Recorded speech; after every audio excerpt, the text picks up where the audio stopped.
就在2月4号，美国防部向外公布了新一轮对乌援助计划，英文缩写为 USAI。一经公布呢，便引起了外界的震动，因为在价值22亿美元的援助清单中呢，赫然出现了一个名为陆射小直径炸弹的装备，属于一款精确制导火箭弹，而且射程达到了150公里。看来美国再次加大了对乌的援助力度。今天大兵就为各位详细讲讲这款火箭弹，看看它对于乌克兰都会有哪些帮助。话不多说，咱们直接进入正题。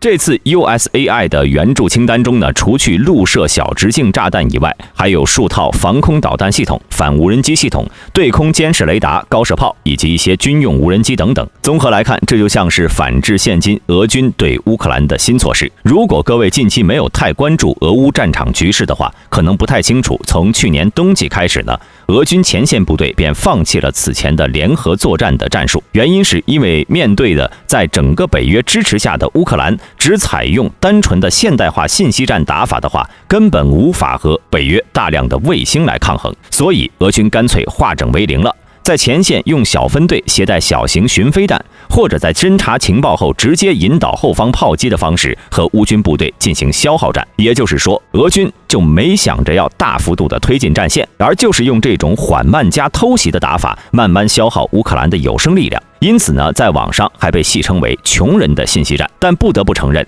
这种小分队渗透的打法确实对乌军后方的炮兵、防空和后勤补给单位造成了很大的干扰和损失。大兵讲到这里，大家可能会有些疑惑，北约方面不是一直在为乌克兰提供情报吗？为什么还会被俄军的小规模部队渗透袭扰呢？其实北约向乌克兰所提供的卫星支持大多是战役方面的侦察能力，但到了前线战场上，还是需要靠乌军来进行战术侦察的。由于在前几次大撤退之后呢，俄乌双方逐渐将战线拉好，俄军逐渐不再专注于调整兵力部署，开始侧重于战场战术进攻，这就相当于避开了乌军的优势，专攻其软肋。再加上现行由于前线部队的大量消耗，乌军新增兵力训练时间不长，欠缺必要的战斗力和战术执行力，因此现今的局势对于乌军并不友好。如果一直被俄军这么消耗下去，虽然战线没有太大变化，但是乌克兰的有生力量可能会被先一步掏空。至于此前援助的那些坦克，在俄军有意消耗的打法下有作用，但是不大。而这次的陆射小直径炸弹就不太一样了，它能进一步提升乌军战场反击的能力，只要北约卫星能够提供俄军地面部队的动向，就能用其进行精准杀伤，可以说是专门为这种情况而准备的。那么陆射小直径炸弹到底是什么呢？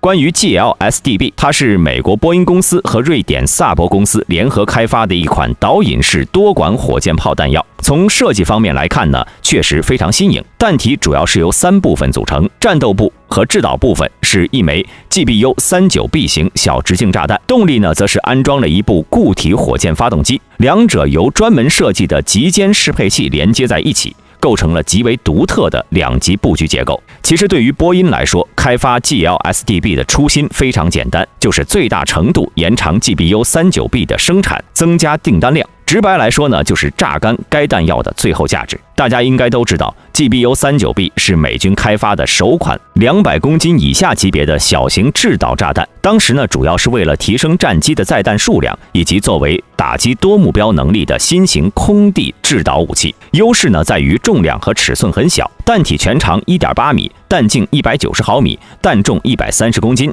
弹头重约93公斤，内部装有23公斤的高爆炸药，弹体安装有菱形折叠增程滑翔弹翼，极限投掷距离达到了110公里，原概率误差仅为5到8米。设计穿透能力与2000磅的 BLU-109 硬化穿透炸弹相当，所以别看这炸弹的体型不大，但它的毁伤威力还是非常可观的。在展示时呢，成功穿透了 1.8 米厚的强化混凝土。作为 GBU-39B 的主要承包商，在2003年8月，波音就正式得到了美空军首份价值25亿美元的该弹药采购合同，并在研发中采用了联合直接攻击弹药的成熟技术，使得 GBU-39B 成为了21世纪初全球最先进的防区外小型多用途制导弹药。不过要注意的是与 GDAM 制导导弹利用套件改装现有的无制导航弹不同， GBU-39系列的所有部件都需要重新生产。而39B 型服役的第一个型号即 SDB-1，在该型号服役后不久，美空军就在实战中发现，它打击多目标的能力还是有所欠缺的，无法打击速度较慢的移动目标，而且命中精度对于减少附带伤害来说呢，还需要提升一个等级。因此，美空军便启动了 SDB-2 的研发项目。这次呢，波音和洛马联合开发了 GBU-40B。作为竞争对手，雷神呢则是开发出了 GBU-53B。最终，雷神是赢得了竞标的胜利。在 SDB-2 项目竞标失利之后呢，波音只好继续改进 GBU-39B 型小直径制导炸弹，包括被称为聚焦致命弹药的超低附带伤害版本，以及安装了半主动激光导引头的 GBU-39BB， 也被称为激光小直径炸弹。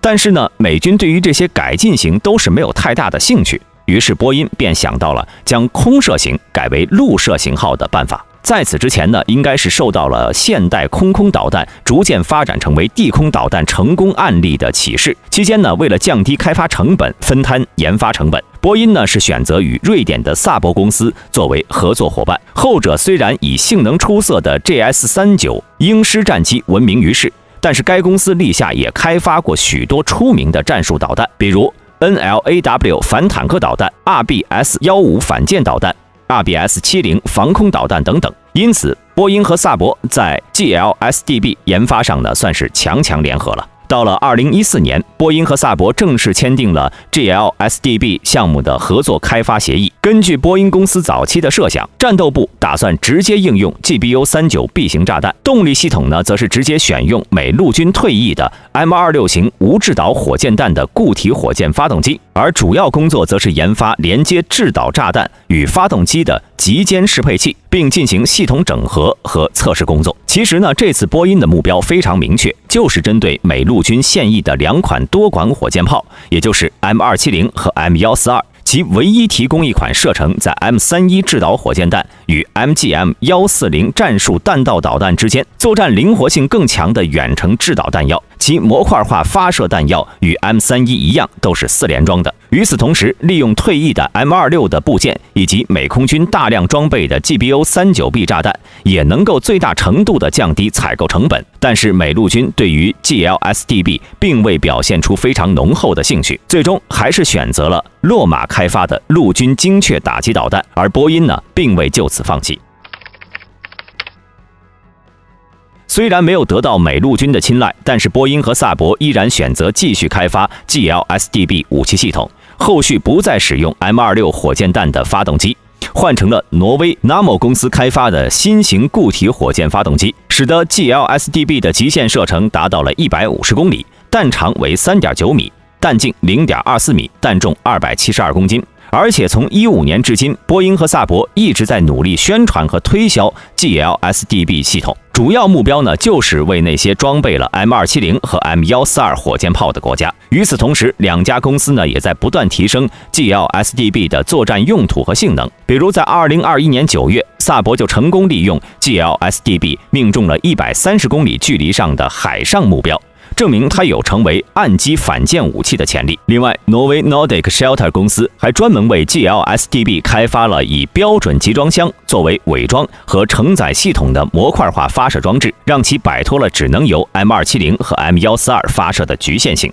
此外呢，与 M31、MGM-140 导弹相比， GLSDB 还有着几个明显的战术性优势。其一呢，就是有着比 M31 更远的极限射程，一旦乌军前线部队采用这款武器，能轻易威胁到克里米亚半岛和乌东四周的俄军，甚至能打击俄边境地区100公里纵深的重要目标。在美国还未向乌克兰提供最远射程达300公里的 MGM-140 导弹的情况下， GLSDB 将成为乌军打击俄军的最强武器。其二呢， GLSDB 的命中精度更高了。由于它的战斗部采用了模块化设计，能够采用 GBU-39B 型的各个改进型号。如果换装半主动激光制导模式的 GBU-39BB， 它的命中精度能够达到原概率误差 1.5 米之内，更适合打击俄军指挥部等高价值目标。其三呢， GLSDB 有着一定的亲撤攻坚能力，能够用于打击钢筋混凝土结构的仓库、堡垒、坚固工事以及掩体等硬目标。而且 GBU-39B 还能以近乎垂直的角度实施攻顶打击，进一步强化末端动能，配备的可编程电子引信可以实现延迟引爆功能，在击穿墙壁后再引爆，实现对内部的有效毁伤。其次，GLSDB 不同于传统火箭炮，只能打击发射方向上一定扇区内的目标。它发射时可以实现对周边全方位、全角度的攻击，并且能够打击发射方向后方的目标，主要是通过39B 型的飞行控制来实现。不仅如此，通过对制导系统的改进，39B 还拥有地形规避能力，能够降低高度，穿越山谷进行攻顶，甚至从洞口直接打入山洞内部。最后则是 GLSDB 很难被俄军防空系统拦截。39B 型的弹头在与固体火箭发动机分离后，本身并没有动力，不会喷出火焰和高温喷气，因此红外信号特征微乎其微。而且由于体型较小，飞行速度较慢，因此雷达反射截面积也很小，很容易被搜索警戒雷达忽略。因此，俄军现役的各型远中近程防空系统虽然对 M31 火箭弹有着一定的拦截能力，但是拦截 GLSDB 还是有着很大困难的。再加上和大多数火炮、火箭弹和弹道导弹不同， GLSDB 并不遵循抛物线弹道路径，滑行期间能以各种角度和轨迹与目标交战。在宣传中呢，萨博声称它能够从隐蔽或者受保护的位置发射，避免被发现，